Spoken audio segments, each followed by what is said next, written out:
தமிழகத்தில் ஒரு தலைவன் உருவாகின்றான். தமிழகத்தில் உள்ள பாளையங்களில் வரி வசூல் செய்யும் திட்டத்திற்கு தகுதியான தளபதிகளை தேர்ந்தெடுக்கும் தீவிரத்தில் இறங்கினார்கள் கும்பினிக்காரர்கள். அப்போது ஒரு இளைஞன் முன்வந்து நின்றான். தென் பகுதிகளில் என்னால் சாமர்த்தியமாக வரி வசூல் செய்ய முடியும் என்று கம்பீரமான குரலில் தெரிவித்தான்.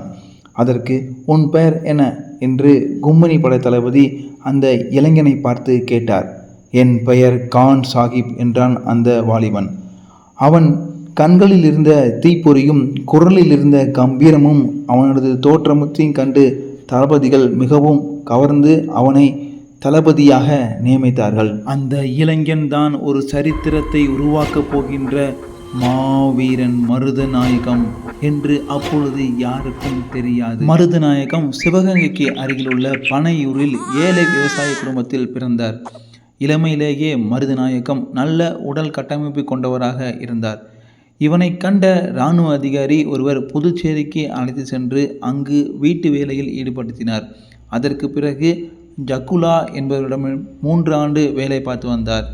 அந்த வீட்டில் நடந்த ஒரு திருட்டு குற்றத்தினால் சிலரால் குற்றம் சுமத்தப்பட்டு கடுமையான தண்டனைக்கு உள்ளாக்கப்பட்டால் மருதநாயகம்.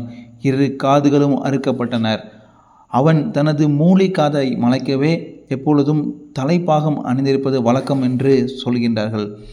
கடும் தண்டனை பெற்ற பிறகு புதுச்சேரியை விட்டு தஞ்சாவூர் சென்று தஞ்சை மன்னனிடம் சில காலம் சிப்பாயாகவும் ஆற்காடு நவாப் முகமது அலியிடம் சில காலமும் பணியாற்றினார்.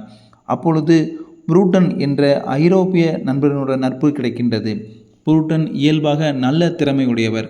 மருதநாயகத்தின் துணிவையும் அவருக்குள் போத்தி கிடந்த வீர ஆற்றலையும் அறிந்த பியூட்டன் அவருக்கு ஆங்கில கல்வியை கற்றுக் கொடுக்கின்றார். வாரத்தில் 3 நாட்கள் மல்யுத்த பயிற்சி, குதிரை ஏற்றம், வேலெறிதல் போன்ற பயிற்சியை கற்றுக் கொடுத்து மருதநாயகத்தை மாவீரனாக நிலைநிறுத்துகின்றார்.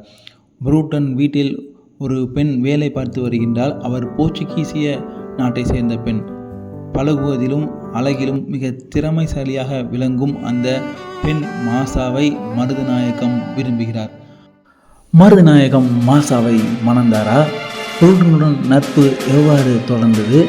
மருதநாயகம் முகமது யூசுப் கானாக மாறியது எவ்வாறு போன்ற பல்வேறு சுவாரஸ்யமான நிகழ்வுகள் அடுத்த எபிசோடில் காத்துட்ருக்கு. அது வரைக்கும் இணைஞ்சிட்ருங்க. இது உங்கள் VKS FM. இது மாவீரன் மருதநாயகத்தின் வரலாறு.